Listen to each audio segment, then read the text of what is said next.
Hello, everyone, and welcome back to the channel. I'm Joe Francis, and we've got a fantastic guest for you today. But before I introduce today's guest, I just want to say a big thank you to you all who have subscribed, liked, or engaged with the channel. Those of you that have, thank you very much. And those of you that haven't, but are enjoying the content, please do like, subscribe, and comment down below. It is going to help the channel a lot, okay? So with that said, let's introduce today's guest, a brilliant entrepreneur, Chaitanya Sagar. Chaitanya founded Perceptive Analytics in 2010 after a career encompassing roles at Infosys and Citibank. He has consulted multiple Fortune 500 companies and over 350 international clients. Driving Perceptive Analytics' rapid growth, Chaitanya's leadership earned the company a place in Analytics India magazine's listing of the top 10 data analytics companies to watch. Chaitanya holds an MBA from the Indian School of Business, one of the top business schools in India, where I know him from as well. And he also teaches internationally on business analytics, data visualization, and dashboarding. Chaitanya, welcome to the podcast. Thank you, Joe. Namaskaram to you and to everyone on the viewers. Namaskar. Thank you very much. So Chaitanya, I mean, obviously we know each other from our days at ISB, and we had a wonderful time there. But of course, you had already spent a number of years building your financial career. Were you, am I right in thinking you were a CA before ISB? Yes, that is correct. So I did my chartered accountancy, and during this time, I actually got an opportunity to work as an intern in a financial services company based out of Chennai. And it was a really good experience as well, because, you know, believe it or not, even though I was pursuing accounting background, I was in that marketing department, right, in the financial services company's marketing department. And it was a really good experience because I could see something sort of up close on the marketing front, right? So while this was a central location where marketing happened, I could see who were involved in marketing, sort of, I would say, up close. And you know, there were a few exchanges that really helped in getting some understanding of marketing. You know, before I could, even though I was doing like accounting work, so or accounting degree rather, yeah. When you were doing your schooling and so on, did you already have a vision that you were going to go into the accounting business, or certainly something in the finance area? Not really. See, I think so there was, you know, I mean, just to stick to facts, there was one interview that got taken off me. This was after my 12th class, right? The 10+2. And in that interview, I think now that I'm sort of looking back, you know, I told the journalist that I was going to found a company later. I don't know why I said that at that point in time, but that's what I said at that point in time. So yeah, I think so. I did not think I was going to be in finance area as such. Yeah. Because I think you know, based on the kind of background that we have, so my parents basically gave me a you know, very solid footing, right? So in the sense that, you know, we are still he is a retired lecturer at this point in time. So at that point in time, he was working and he could get steady, I would say, income. And he could still keep me going in the same direction that I was going, which unfortunately for many of my classmates in my 10th class, it was not the case, as I discovered much later, right? So I think so we just kept going, and, you know, my parents just kept, you know, made sure that, you know, me going forward is not an issue. Right, so that has been a very big support that he has provided, because I think, see, from the region that I come from, and all my classmates, if I look at it, probably about 40% of my 10th classmates, they didn't continue education thereafter, right? I think this is just an approximate number, but about 40% didn't even continue. So I think my parents that way had been a very big support in, sort of making sure that, and my dad is also, he was a lecturer in commerce.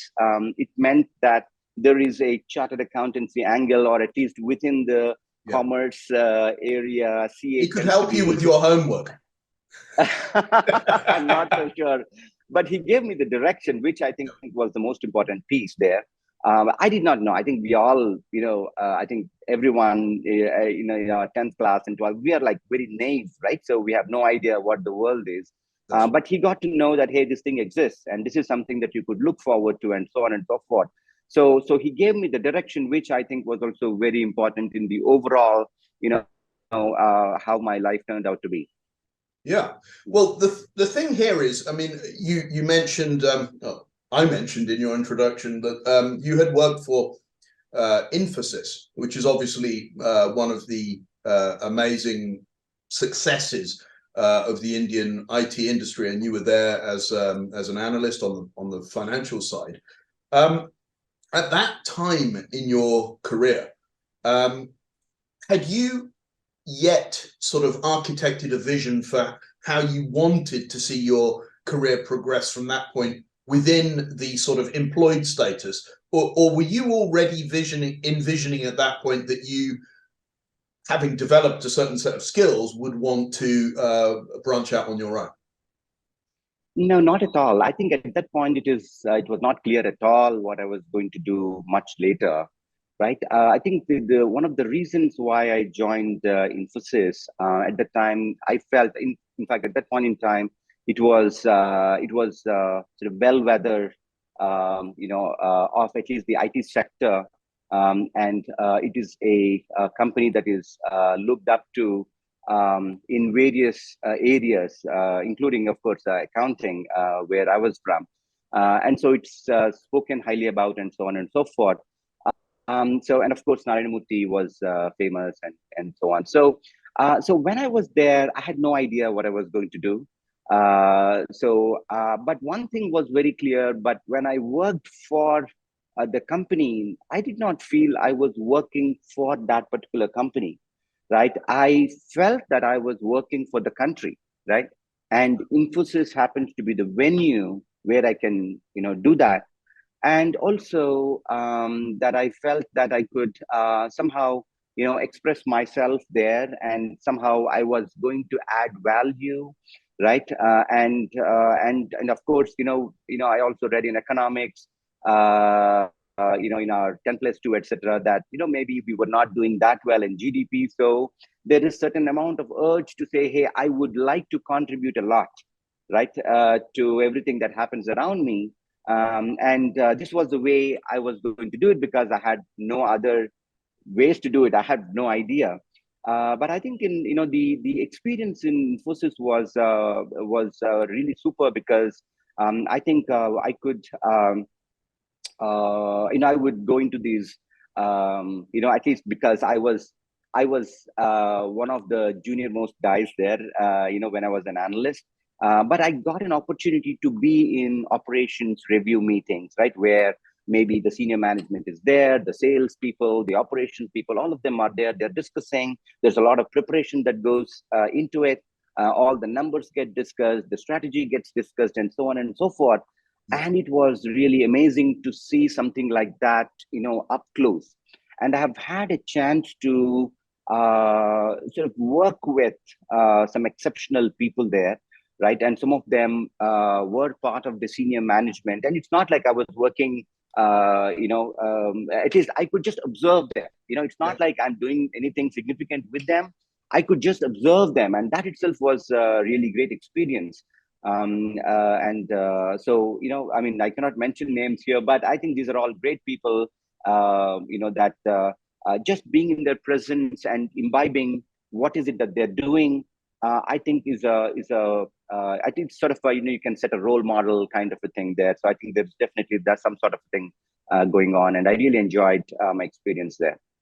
Yeah, there's no question. I think that certainly in the early parts of a career, getting that exposure to an enormous company, and one that's really making great strides, is a very important element, because you're getting that world-class exposure to methods and processes, and just understanding how people behave in such organizations is incredible. In your particular case, obviously you had a handle on some of the numbers and detail and all of that kind of stuff. Did it give you that sense of pride that some of your output was being used in those meetings? So see, I think it was very important. I know it was not a sense of pride, but it was a matter of the fact that, hey, whatever I was going to do was going to be extremely important. So I would rather get my stuff correct. I think that is how I would look at it.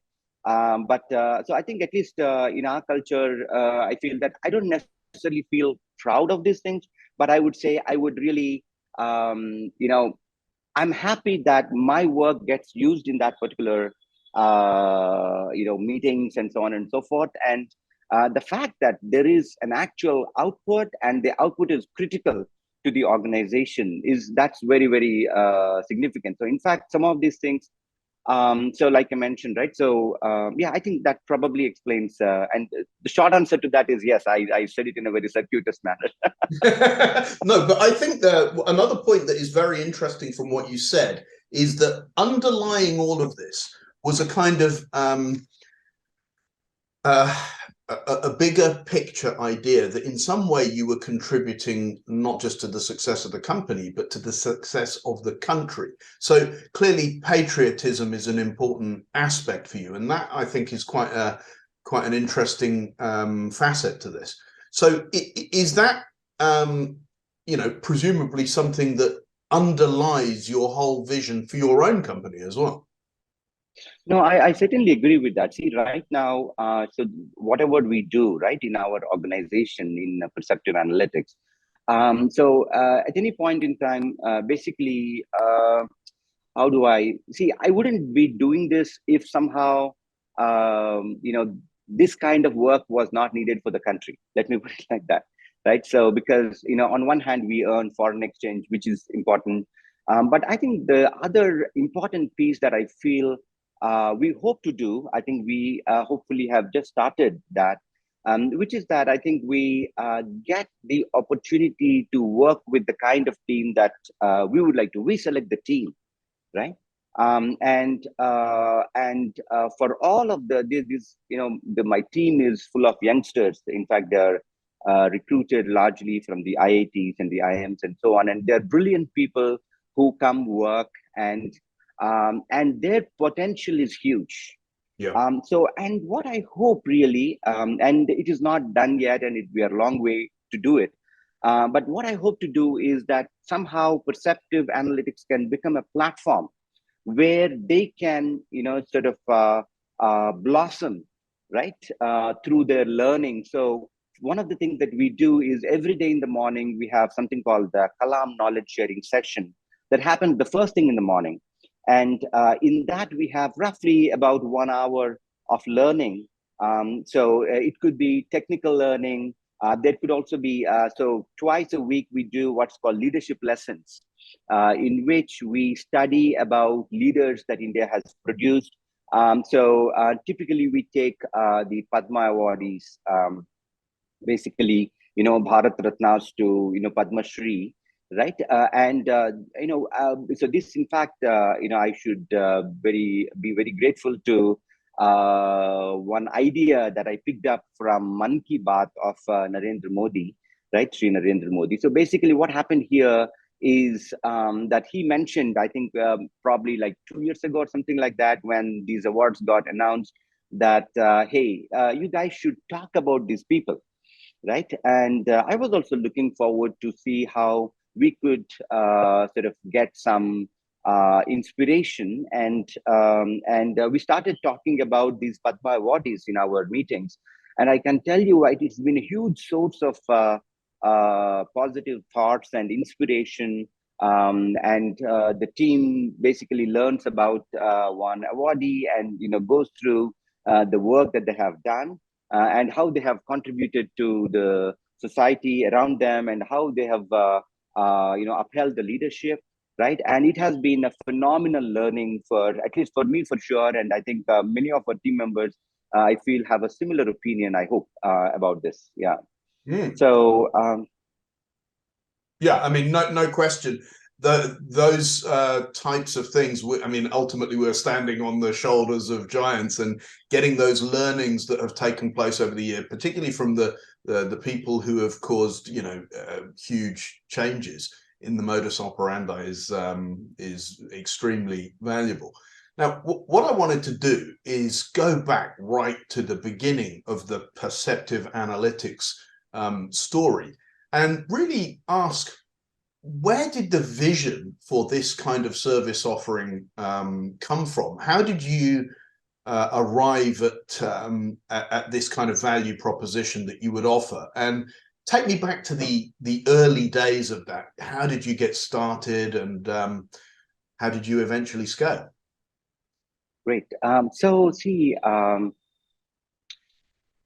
if you look at data analytics as a business offering, right? Or in general, just data analytics. Data analytics has something that I think many other businesses don't have in it, okay? And that is that with the input and the insights that you can generate from data analytics, you can, so that becomes the catalyst, that becomes the driving force of the business. That's very much possible. An example of that I'll tell you is in our own work, right, in perceptive analytics, right? So one of the things that we do is with marketing, right? So we do lots of analytics with it, right? So for example, we do A/B testing. We check, what font works, what message works, right? How should we place the content, right? We watch videos of when somebody comes and interacts with our website. We check that. We look at heat maps, of click heat maps, and so on. We do a lot of analytics, and many times with the insights that we generate out of that work, right, we can make changes to our website, because that's primarily where we are marketing, right? And we can get sometimes 20% lift in performance, 30% lift in performance, sometimes 200% lift in performance.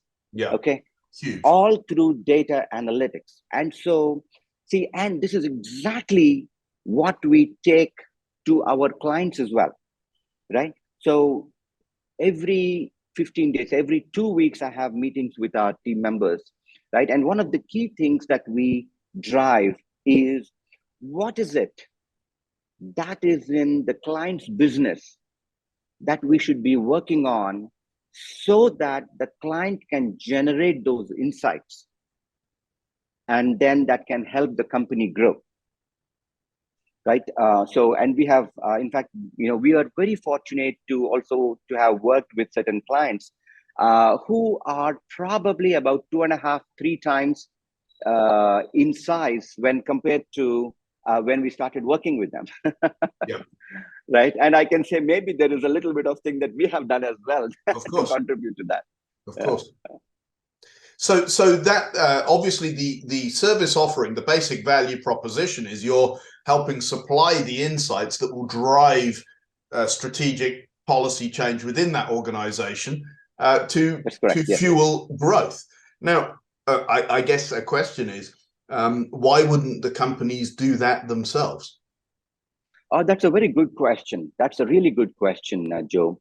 See, see, on an average, I think this is also a funny thing, and this is also insightful as well, I hope, because many people, right, whichever role they are in, right, whichever role, they could be in a CXO role, they could be in a, they're all caught up in their day-to-day stuff. Yeah. There are very, very few people, right, who can look at the data and their business and look at it from a strategic standpoint, right? And it is, frankly, I think for entrepreneurs too, right, it's a very important challenge to be able to, there's always that pressure to keep doing stuff. In fact, many of the entrepreneurs, their organizations are themselves very lean, right? And no matter when or which season, right? There's always that comes to the entrepreneur to take a decision or do some stuff and so on and so forth, right? So I think it's the same with many people as well, right? And so that is why I feel that no matter when, I think there's somebody who seemed to have, I think it was Prime Minister Indira Gandhi who seemed to have commented that, hey, so there are two types of people: those who take credit and those who do stuff. There is there is more opportunity in the second one, right? But in this particular case, this is strategic thinking, and very few people get an opportunity to do that, right? It's not the opportunity that is there in the job description, but whether you actually get to do it. So from that standpoint, I think no matter, I think in many organizations, it's very much possible, and I'm saying this very respectfully, that many people may not be able to get to do that thinking. And one of the first few things that we do is, it is not that, okay, a client may have come to us saying, do this dashboard, or, do this particular analytics or something like that. But we don't necessarily think that is our primary goal. And of course, we do the stuff that the client has asked for, but that's not the end of it, right? Because we realize that there is a lot of value in data, right? Because it captures the truth. That's the beauty about data, right? Most of the data is auto-generated, and it contains within it the truth, right? So in Telugu, they say Nijam Nippulantidi, which is truth is like fire, right? There is fire right within it, right? We just have to find it. And if we find that, right, and if we get the, if we are fortunate to show that to the client, sort of many times, the clients do take, because the data reflects it. We are only bringing what's already there in data, and then we show it, and we have generated some pretty good insights, which I'm happy about, and we hope that that is what will continue to keep us going, because every time we work with a client, right, we are trying to figure out what is the truth in here that we can bring out and show it to the client, and so that we can they can look at their business in new light. That's what we are striving for all the time. So I guess the point there is that the companies are so busy doing their business that they don't get the time to examine the outputs that the business generates in as much detail as might provide the kind of insights that an organization like yours can provide. So, correct. That is it. Do you take an engagement model of similar to, for instance, how the IT services companies do, where they actually take over a process on behalf of the client, and you have like a offshore delivery for that service? Or what's the style of engagement you take on? Right. So just an additional point before this one. See, because one of the key things that happens with data analytics, right, just to add on to the previous question, is that data analytics takes a lot of time to materialize, right? It is not like all the data is in shape. It is not the case, right? So it takes probably a couple of months, probably, or at least sustained a few days of work from the person to be able to start generating insights. And that is very difficult to do for many executives. So that is one other reason why many companies and many executives don't get to do it. Yes. So that's one part. But just moving on to the other business model question. See, we feel that our business model is, we are more like we are part of the client's analytics department. Yeah. Right. In fact, sometimes I also tell my team, we should blur the boundary between us and them. And we are almost like we are part of their team doing the stuff. Right? Because how you think matters, right? If you think I am here, they are there, I'm helping them, it is not the same as, hey, I'm with you here, right? And let us figure this out. That's a slightly different mindset that we have, right?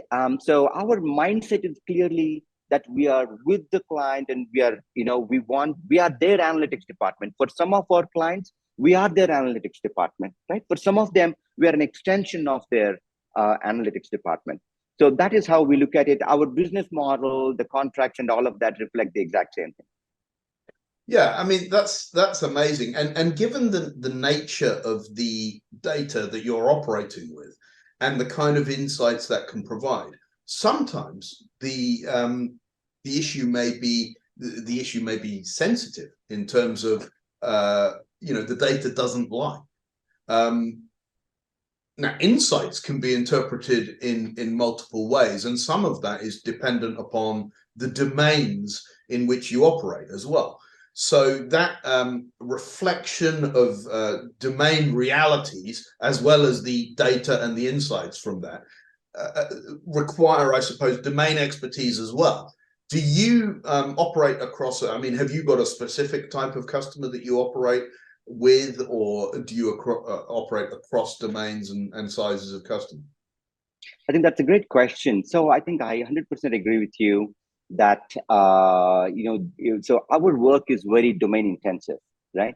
I think, so it's like this, you're looking at something. As people say, the beauty is in the eyes of the beholder, right? So in a similar way, what you're looking at, right, which is data, right? So, and the insights can only come through the eyes that you look at, and the domain knowledge acts like a means, a way to be able to extract those insights. So what we do in our company is, so we have an interesting way of doing things in our company, in the sense that we do not have one single domain that we specialize in, right? However, what we do is, a part of the reason is that I think we use internet, as a means for marketing, right? And so what that means is, sort of a lot of people self-select, right? They come reach out to us. That is how we have acquired most of our customers. So, when we work with our clients, we just, learn about their business. And it turns out that it doesn't take too long for us to be able to understand their business. And so I'm sure a client definitely has more insights than we can think of, because they are in it day in and day out. But we also have some strengths, in the sense that, we are not, we have not sunk into the business. We can look at it from a distance, and always looking at it from a little bit of a distance, can generate more insights as well. And we are asking questions that maybe the client is not asking now, but we ask those questions, and sometimes these could be basic questions, but these basics can potentially lead to, insights many times. So from that standpoint, so domain knowledge is extremely critical. We oftentimes, after acquisition of that particular client, as in, we start working with them, we start to learn their domain, right? So there are a lot of tools that are around these days. So for example, with one of our clients that runs a storage business, right? So we look into the reviews of their store, what kind of comments are the clients making, right? So that tells us, from the horse's mouth, what are the customers thinking about the business, right? We could go into Google Maps, check out where their store is. We can look at all the pictures and so on and so forth. So the domain knowledge acquisition has not been such a big issue for us. And of course, there are clients, who also help us. We ask them questions, and we are very grateful they answer all our questions about their business and so on. And that also acts as a source of domain knowledge for us. Mm. So there's the domain knowledge aspect, which is obviously important, and you can gain a lot in the early stages of your engagements by sort of immersing yourself in the client environment. What factors do technology play in the kind of work that you do as well? And especially now that everyone is talking constantly about AI and the kind of effects that can have on businesses. Is there a very significant effect in your area on analytics with the kind of insights that AI might be able to provide? What we do is AI, Joe, because artificial intelligence. So you can say broadly analytics, right? Which is there is the visual analytics and there is the machine learning, artificial intelligence side of things, right?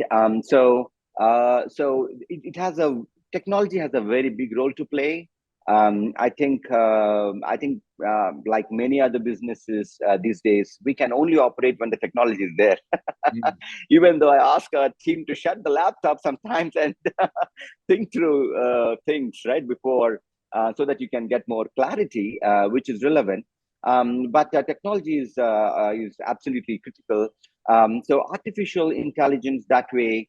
Many times there are many business models that are evolving where, for example, the the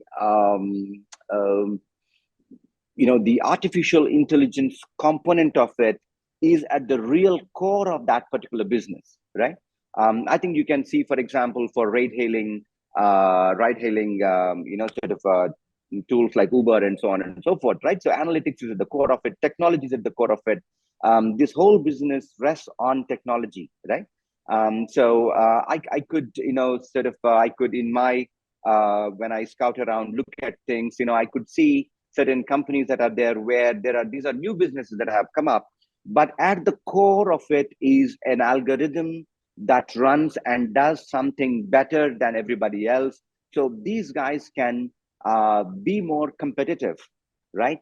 At that particular work. And so because they are good at that, they can change that industry now because they can operate at a higher level of efficiency than the rest of the businesses in that particular industry, right?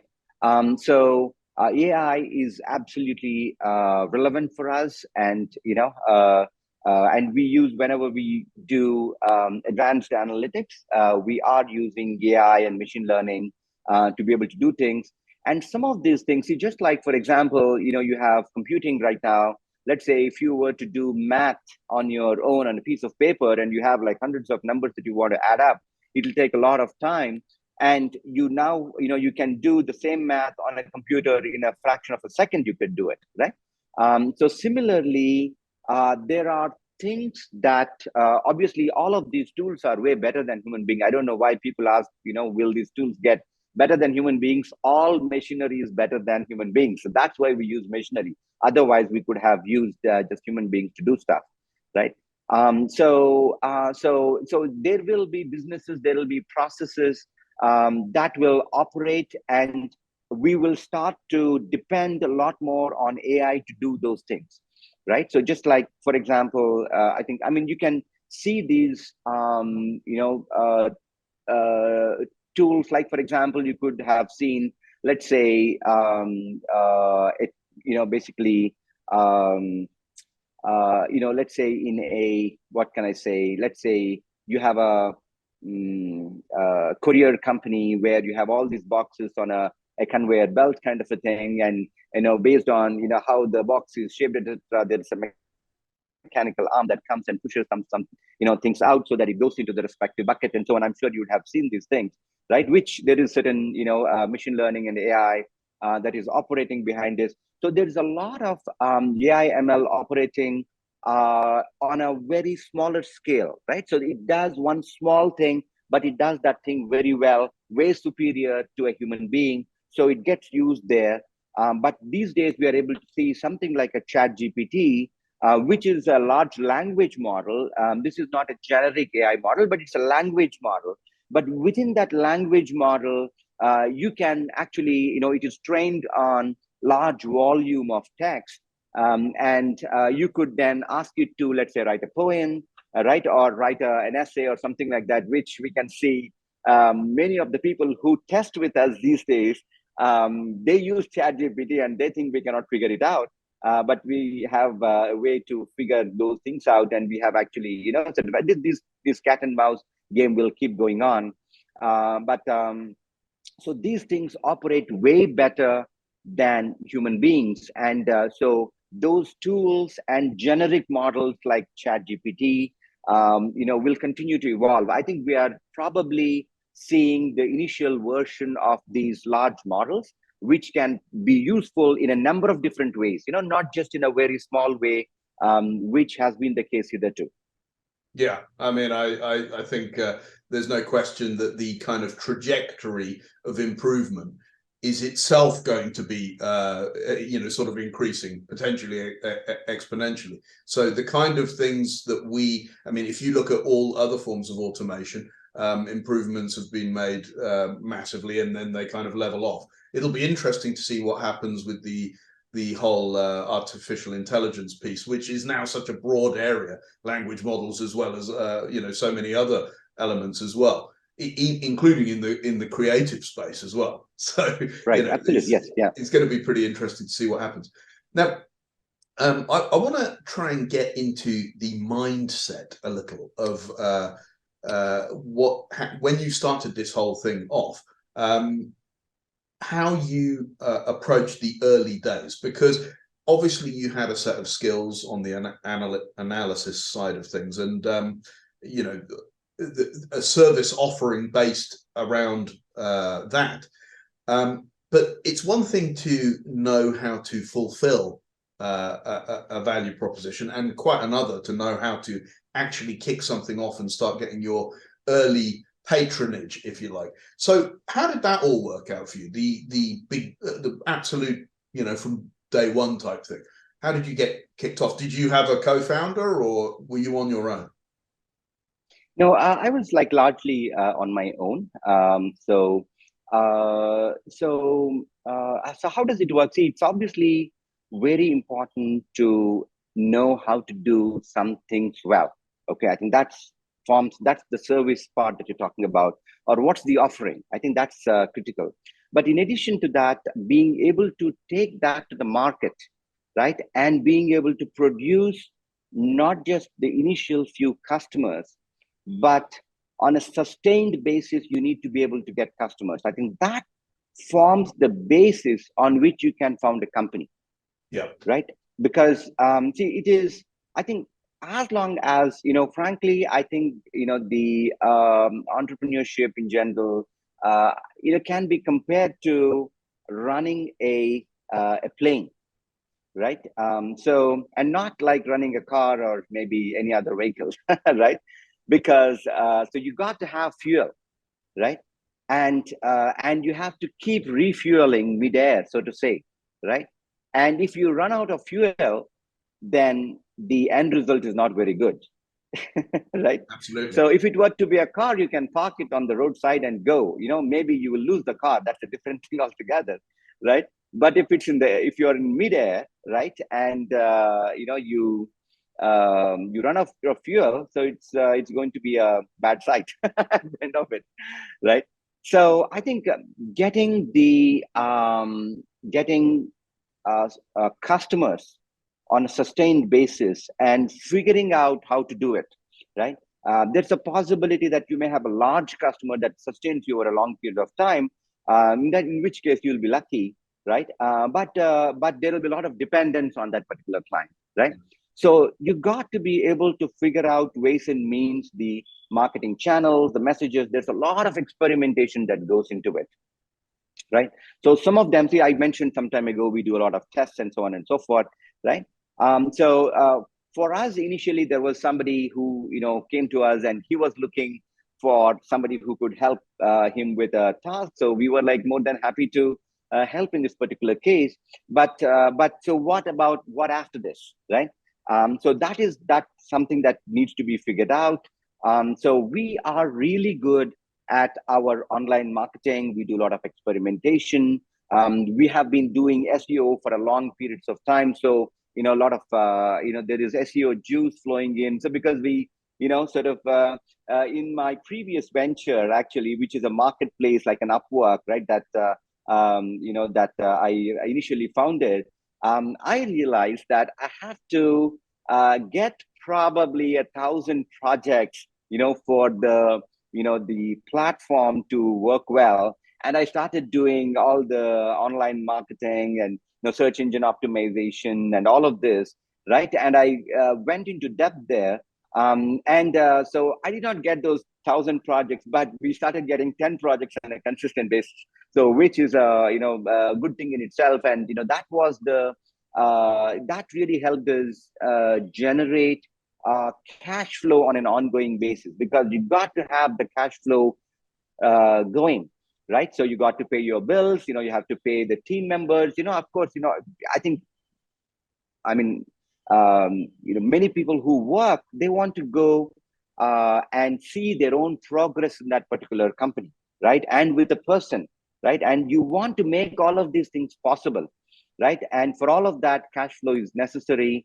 And these, if you have these yo-yo kind of swings in, getting maybe too much work at some time and too little work at another time, both of them don't work well in our kind of a setting. Because see, for us, the mindset with which we work is everything, right? I would like my team members, sort of to hopefully they can also feel that they're also contributing to the nation's work when they're working with Perceptive Analytics, right? But there is a certain amount of goodwill, the pleasantness and the joy that we have to have throughout our lives, right? We have to keep that sustaining. And for all of that, just like the plane example that I told you, right, you have to be refueling, every time. And also another thing that I can tell you is to make sure that you keep you keep billing your clients on a frequent basis, so that they have the opportunity to. Sorry to interrupt. You placed almost as much focus on that marketing funnel right from the beginning as you did also the actual service offering that you were developing as well. Yeah, absolutely. Yes, I think so. I think we did a good amount of experimentation. I think it probably took about a year and a half, something like that, before we can say, hey, I think this seems to be working, right? But I think we got there eventually, and we could. I think at this point in time, from an online marketing kind of a thing, I think we would say we are very good. Let me put it like that, because we have to keep getting customers on an ongoing basis. It's very essential, and for you to grow as well, right? Because see, at some point, we also had a situation in which we were getting many small projects, right? So the small project, in the sense that a customer comes, does some work and goes away, right? So which means we have to refill, right, backfill that particular scope of work, right, and get more on top of it. That's what growth is all about, right? And sort of everyone, including the founder and the team and all of that, everyone wants to see growth. And you've got to figure out how to get growth in the organization, not just sustenance. So the marketing and business development is the key to that, and that's what will help the organization going. So was your approach purely digital, or did you also do conferences and that type of thing as well for your marketing? That's a very good question, Joe. See, I think it's like this. See, I think I did go to a few conferences and all of that, right? But conferences don't necessarily help, in my very limited opinion. So I could be totally wrong. I think it depends on how you do it, right? So, for example, I think I was in situations where I was, the speaker, right, in that particular presentation. And of course, you can also put up a stall and things like that, right? So everybody knows, I think, if you go to a conference, there are stalls and, they want to sell something to you, right? You may go there, you may want to experiment something, right? So it actually depends on the type of business, I would say, because if you were to sell a software, for example, right, you want people to try your product out, then conferences are really good, because you find like-minded people, and you can target them. You can go there, you can give some freebies and get them to experiment, right? So for me, I found conferences to be useful to understand where the market is. Yeah. Right. So you can go there and you can talk to people, you go pitch them, then nobody's going to listen to you. Nobody wants to be marketed to, right? Yeah. Nobody wants to be sold to, right? everybody. And I don't see, why anybody is an exception, unless the person is looking for something. That's a different matter altogether, right? Then they may approach you and they can talk to you and so on and so forth. But from a services angle, that's why it's a different between, let's say, if it were to be a software product, right? You can give something as a freebie and maybe they like it and they can subscribe to it, right? That's very much a possibility, and it could be worthwhile to go to conferences. But to go to a conference and expect that you are going to somehow find a customer and convert them is not going to happen. Yeah. Right. Because, So they come with a different mindset. Yeah. absolutely. So therefore, a digital approach is kind of suitable because what you want is for your clients to kind of effectively self-select themselves in a Correct. sense that they are looking. Typically, the types of clients that you find are looking for this sort of service online, and therefore so you don't need to have field sales guys as such going out and correct. Yeah. You're absolutely correct. We have very thin field sales force, so to say. Yeah. But I think it also has both pluses and minuses, right? Because see, I think the key thing, I think one of the people that I was looking at something and, sort of I was trying to learn about marketing. One person told, see, online, it is so much more about clarity of what you can do and not really trying to be pompous or salesy or anything like that, right? It may be so on TV, I'm not so sure, right? But online, it is so much more about, how do you, first of all, do great stuff, number one, and be in a position to express that, right? And be very forthright about what you can do and what you cannot do. Yeah. Right. And all those things, see, just like I'm sure a number of tools that you have, let's say, found online, probably tried them out, probably even subscribed to, right? So when you have a, sort of self-serve kind of a mode that's available, and people can try it out, or in our case, because we can express ourselves, they could maybe get in touch with us and work with us. So yes, I agree with you. Yeah. So in terms that you mentioned also about the analogy with the plane and the requirement to kind of keep refueling to stay in the air. Mhm.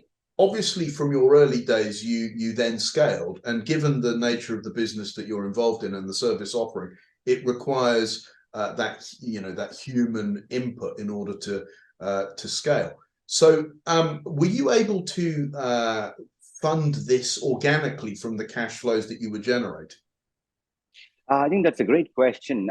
So yes, so I was very clear from the early days that see, if you think, okay, you have certain amount of funds and you're going to somehow use that to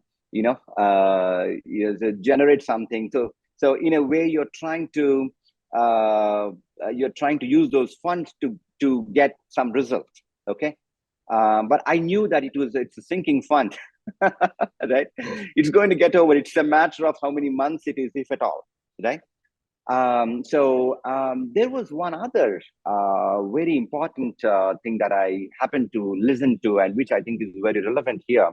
So I think it was some podcast that I was listening to, in which the speaker basically said, I think it's probably in Stanford. I'm not very sure, right? So they did what's called I think it's a $5 experiment or something. Okay, so they would give $5 each to various teams in a class, and they would ask them to do some business, in a few days, and get back with the result, etc.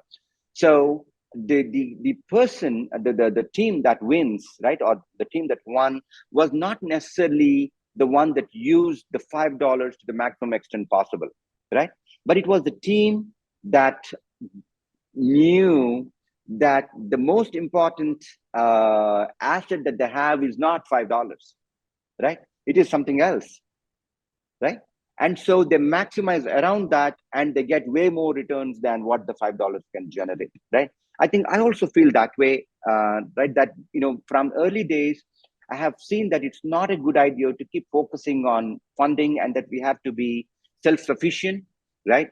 It meant that I had to, I had no salary initially, and I had like very limited salary.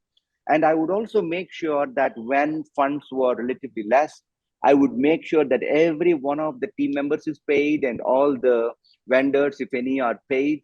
And sometimes I have no salary to take, and that was okay, right? And it had its own, sort of, we were spending way less, right? Way less, right? So,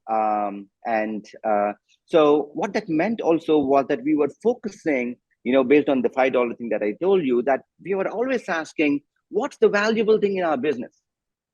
We have to focus on maximizing that and probably commercializing or monetizing that, right? This is also where I think I had a very initial insight from one of our clients, right? Because I told you we were doing some website and so on and so forth. And when I talked to him, this is what the client said, okay? So, and of course, I did not have any experience with web building or anything like that. But that particular customer told me, see, your website is okay, right? That's fine. You can do it. I don't like it, but you can do it. But I like you, right? I like your consulting. This is what the client said. And I was like, oh, it's an aha moment for me. And it was also self-discovery about who I am and what is my strength. Because there will always be weaknesses, right? We have to always focus on our strengths. And that is what can lead us somewhere.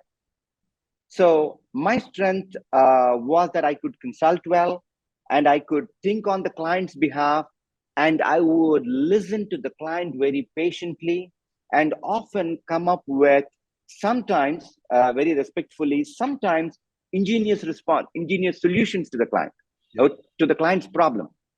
And I am on the client side trying to solve the client's problem, right?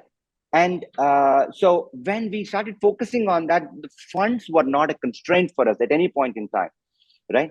Many times we want to do stuff and we are not able to do because we're not able to execute fast enough, right? That has been a constraint, but funds has not been a constraint, right? So let's say if you already drank water and now on top of it you have 10 buckets that you start drinking, right? A lot of water would go waste, Yes. right? Water is very valuable resource, right? So I think the similar thing happens with funding as well. With many companies, I feel, right? I'm sure many people use their funds very well too. I would like to say that as well. But in many cases, it could get wasted.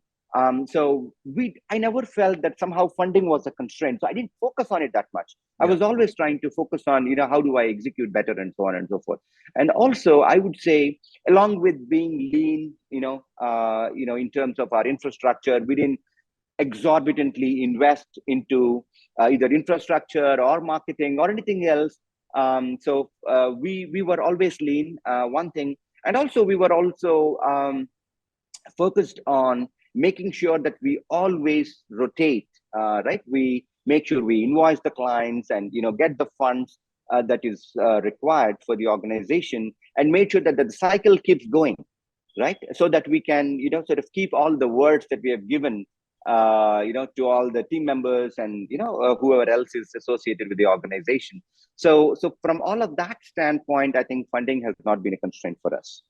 And I think your background, as a CA, and the work that you had done in your early career as well would have been, would have helped you in understanding the importance of that cash flow to keep the wheels turning and keep. Well, I'm mixing up my analogies here. Keep the wheels turning, but keep the plane flying. Well, okay. I mean, that's a good one. Yeah. As you progressed and the organization scaled, I mean.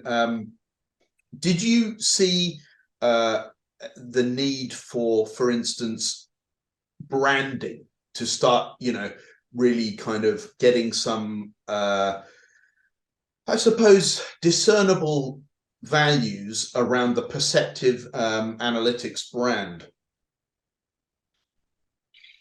See, I think let me first clarify one thing, because we are a small organization. We are about 13, 14 people at this point in time.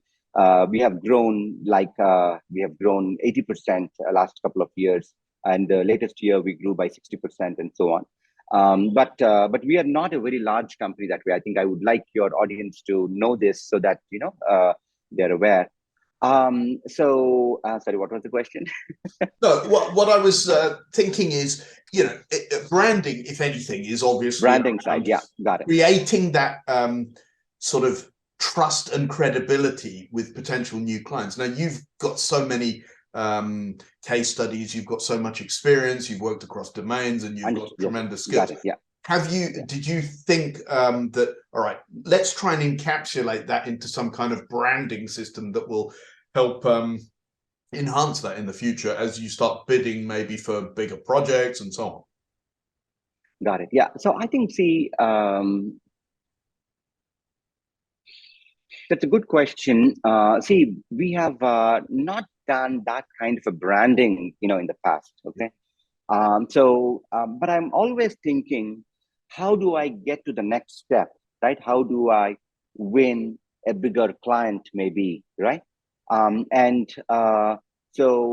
Historically speaking, we have not done that kind of branding. We have stayed away from that kind of an approach to marketing, right? Because I think we live in a world where if you invest into advertising, right, there are just too many people who would advertise, right? And for us to be heard in that, pardon my term, cacophony, right, is very difficult, right? So that would take the whole game away from our strength, right? Which is, so our strength is not in branding, and high spend kind of a situation. Yeah. Our branding is when I go to a client, right? I would always keep my ears to what they have to say, right? And solve their problem effectively. And many times come up with problems that they have not even anticipated and solve them for them, right, before they become issues and so on and so forth, right? And when I serve a client, right, and maybe I think somebody once said brand is what gets left over, right, after the transaction is done. Yeah. Right. And that is what we focus on, right? So we make sure that we have our attention, first of all, to the client and do a good job, finish the job well, right? And leave it in a good position so that that itself is branding. I have seen situations where our clients have referred their friends, and other business associates to us. We have seen where one particular client, they work with us in a company, they go to a different company, and they work with us in the new company, right? And the like. So these are the kind of things that I feel are remnants of the transaction that we have. And that's the one that we want to focus on. But I think you did ask a very important question, which is how do you go to the next level, right? So given whatever we are doing, given the marketing channel we have chosen, the marketing channels that we have chosen, and whatever sales and business development that we are doing, right?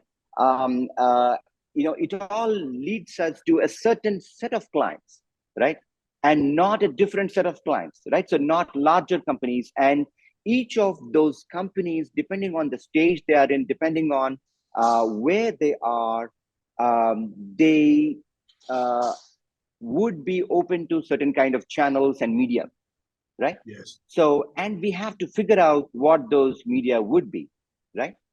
So just like, for example, like I think we have, I think the 3 Ps, the product, the placement, and the pricing, and so on and so forth, or the 4 Ps, and so on and so forth.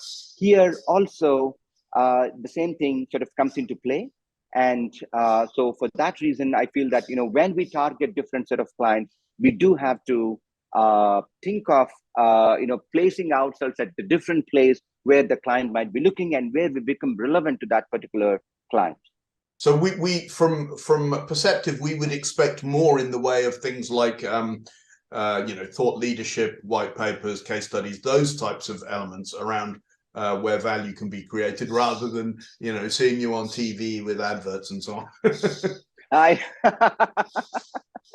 so I hope so. I think we always want to be where the client is looking, right? So because there's always a context, right?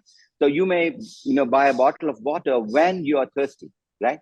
And when you're not, that bottle of water means nothing to you, right? Yeah. So similar way, when the client is looking for you, right? And they probably actually found you, right? That's when you have to make the mark. And I think in foreseeable future, and that's what we hope to do. Fantastic. So just lastly, on the issue of organizational culture, I mean, from when you started with maybe you and a few other people to what you are now, did you say 30 or 40 or so? We are about 13 people, 13. Yeah. Okay. Yes. Have you noticed a difference in the way the group interacts? So I think that's a good question. Because you mentioned, for instance, some of those elements about the leadership stories and some of this stuff. Did you introduce those right from the beginning, or is that something that has developed as you've grown? So it has developed as we have grown, because see, we are always looking for, when somebody spends time with us, right?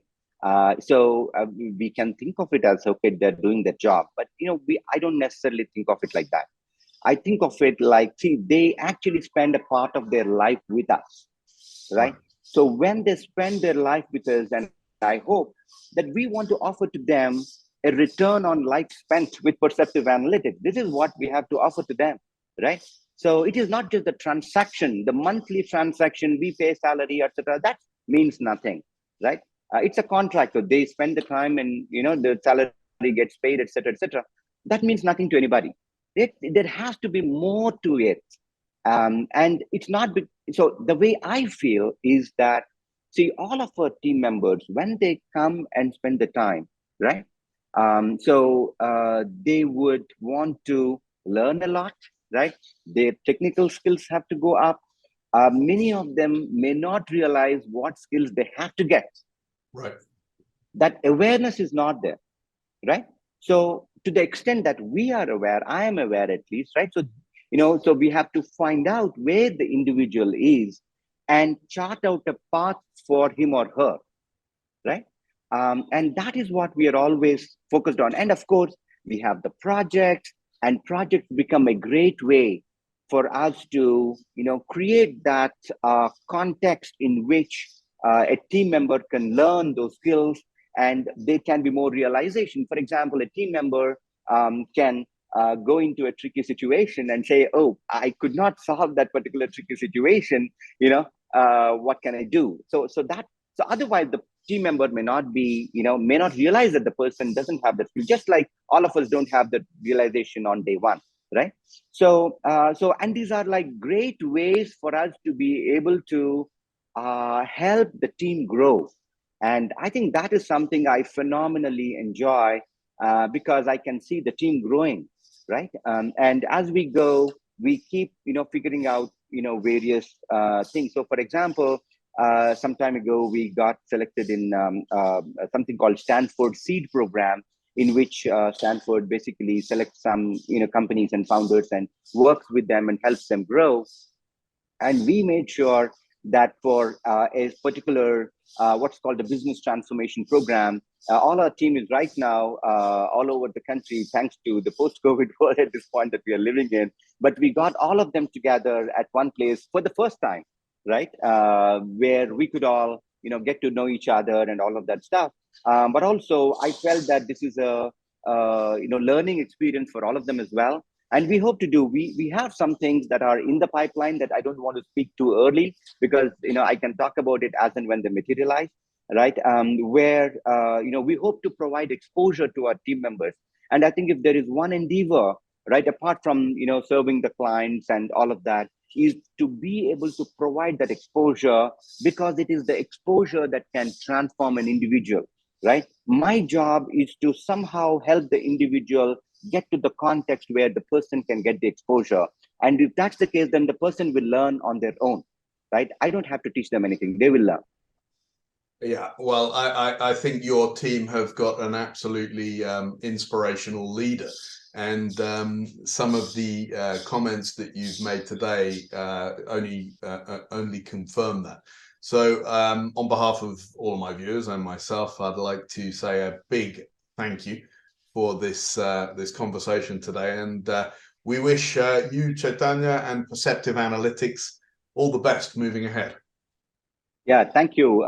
Thank you so much, Joe. And I would also like to tell all your viewers, they may not know who Joe is really.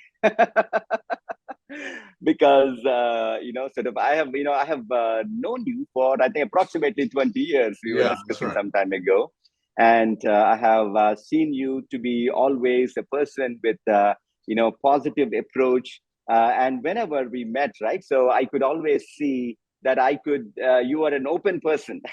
Right, and you are a Always. friendly guy with a smile. And I have also seen how long you have been doing the work on the films. And always, I think one of the things that all the team members, I feel, hopefully, they'll be watching you, because your team members should know that you have committed yourself for this particular thing, and that commitment is a very, very important ingredient in the leadership. Well, that's And very, very kind comments, and thank you so much for that, Chaitanya. So, well, I am really delighted with this conversation, and I'm absolutely sure that the viewers will have taken a lot from it. So, thank you once again. Thanks so much. all right, thank you, Joe. Thank you. Namaskar. Okay, bye bye.